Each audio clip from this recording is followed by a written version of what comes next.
بسم الله الرحمن الرحيم الحمد لله رب العالمين والصلاة والسلام على رسوله الكريم وعلى آله وصحبه أجمعين. Assalamu alaikum wa rahmatullahi wa barakatuh. My dear brothers and sisters, our beloved Nabi sallallahu alayhi wa sallam was the greatest caller to Islam throughout the time of history. From all the prophets and messengers, the Prophet sallallahu alayhi wa sallam displayed a great amount of resilience in front of what was a very, very difficult time in the life of any individual. Not only did he sallallahu alaihi wasallam put upon himself to deliver the message of Islam to the tribes, to deliver the message of Islam to the chieftains, to the heads of all of the different tribes, persevered with his own people, traveled to other cities outside Mecca, to Ta'if for example. But the Prophet sallallahu alaihi wasallam would take every single opportunity in trying to deliver the Islam to even individuals. And I want to mention the stories of two particular individuals whom the Prophet sallallahu alaihi wasallam delivered al-Islam to. The first individual, his name is Suwayd ibn Samit. This individual was known as Al-Kamil, the complete one. And in fact, he used to live in Al-Medina.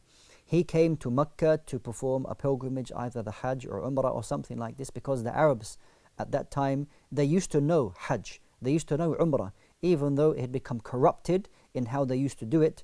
They knew that Mecca was a sacred place. They knew that it was a place for pilgrimage, and that people used to come every year and throughout the year to perform their rituals and their acts of what they called the ibadah. In fact, of course, it is not ibadah, because only true worship can be to Allah subhanahu wa ta'ala. So they were performing their shirk and so on and so forth. This individual, he came to Mecca to perform his pilgrimage. He was very well known as a poet, as a sha'ir, one of the very best. The Prophet sallallahu alaihi wasallam went to him and spoke to him, and this individual actually had heard about the Prophet Muhammad sallallahu alaihi wasallam. So the Prophet sallallahu alaihi wasallam said, "I would like to hear of some of the words that you say, because I have heard that it is very beautiful." So he said some poetry which was very beautiful, and the Prophet sallallahu alaihi wasallam praised him for what he had said. Then the Prophet sallallahu alaihi wasallam said, "I have something which is greater than that which you have." Here the Prophet sallallahu alaihi wasallam, did he respond with poetry? No. The Prophet sallallahu alaihi wasallam, did he respond with his own speech? No. The Prophet sallallahu alaihi wasallam responded with the kalam, with the speech of Allah subhanahu wa ta'ala, by reciting ayat. Upon completing and finishing some of the verses of Allah subhanahu wa ta'ala, this individual, Suwayd ibn Samit, he said, "Indeed, what you have said is beautiful and it is amazing. In fact, maybe it is better than what I have said." Here the Prophet sallallahu alaihi wasallam showed him al-Islam, taught him al-Islam. It is said, wallahu ta'ala a'lam, that when this individual, when he returned to Al-Medina, it is said that he was actually killed by a particular tribe in Medina, and it was also said that he embraced Islam. However, some of the scholars have differed over whether he actually became a Muslim or not, and Allah subhanahu wa ta'ala knows best.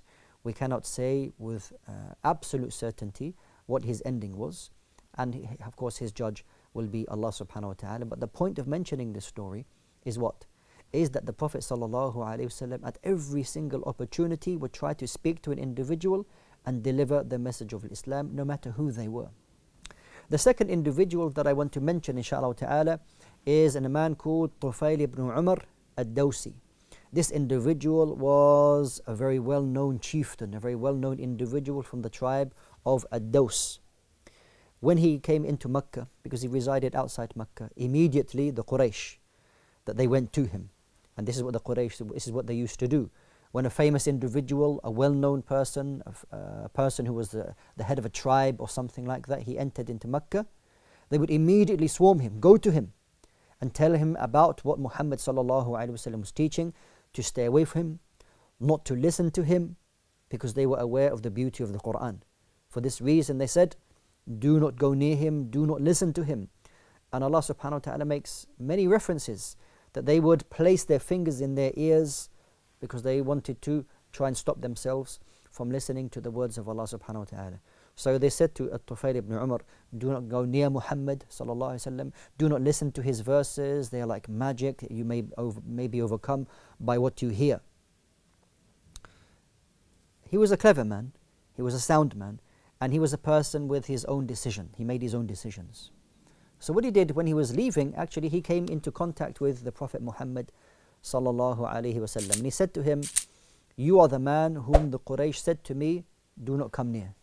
You are the man who said that I should not listen to your verses. However, I have heard you reciting certain verses." When he passed by the Prophet Muhammad sallallahu alaihi wasallam, he heard the Prophet alaihi wasallam reciting verses, and he said, "What you have said is something which I find amazing, and what the people of the Quraysh will have said about you, it is not clear to me what the situation is. I find you the complete opposite of what they told me." So the Prophet sallallahu alaihi wasallam, he said, "I will recite more ayat to you." So the Prophet sallallahu alaihi wasallam continued and recited more verses from the Quran. So At-Tufail ibn Umar ad-Dawsi, and I say radiyallahu anhu because he embraced Islam. Upon hearing the verses of Allah subhanahu wa ta'ala, this individual, he embraced al-Islam. I want to take point here and state the importance of us engaging with the book of Allah subhanahu wa ta'ala.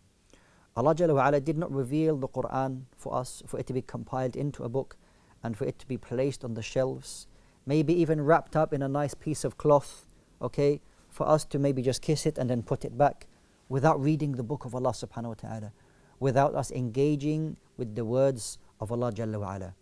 What is the point of Allah subhanahu wa ta'ala revealing this book to us and us not engaging and reading it and benefiting from it and understanding it? The Prophet sallallahu alaihi wasallam, when he would speak with the people, when the Sahaba radiyallahu anhum would speak with the people, they would recite the verses of Allah subhanahu wa ta'ala.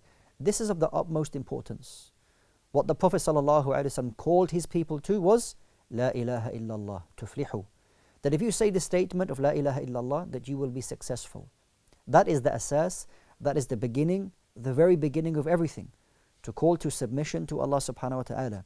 And every verse that you find in the Quran will be teaching you, enabling you to understand your goal and your objective in life, and that is to submit to Allah subhanahu wa ta'ala.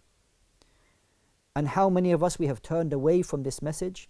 How many of us don't understand the importance of this message?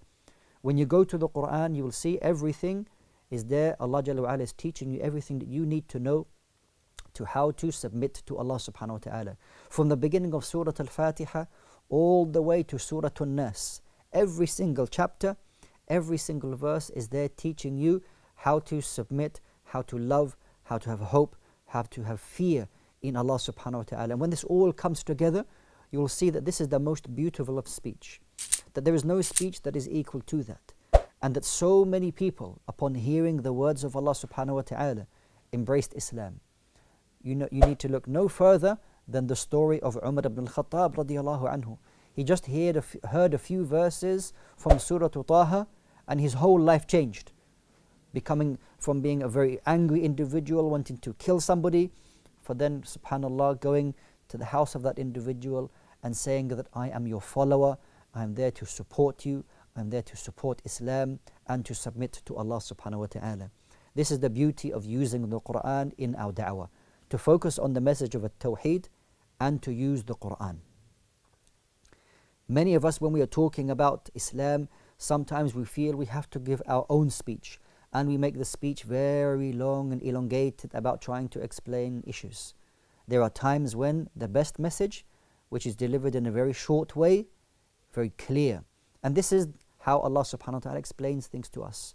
Similarly, the Prophet sallallahu alaihi wasallam in his khutbah, in his Friday sermon, the Sahaba radiyallahu anhum would describe the sermon as something very short, something very powerful, reminding them of the paradise, warning them of the hellfire, instilling submission to Allah subhanahu wa ta'ala, because that is what they needed. Not, for example, giving a lecture which lasts for 2 or 3 hours and the people become, disconnected what is going on, addressing the people in the way that they understand. This is of the utmost importance, and this is something we need to return to when we are talking about the message of Islam, when we're talking about giving da'wah. Return to using verses from the Quran. Use the words of Allah subhanahu wa ta'ala to make clear the point that you want to talk about when you're speaking about the prophets alayhim as-salatu was-salam. If you go to the stories of the prophets, for example, in Ibn Kathir, a very famous scholar and historian from Islamic history, his book on these stories of the prophets, on each prophet he is sectioned off all the ayat that Allah subhanahu wa ta'ala mentions concerning their story.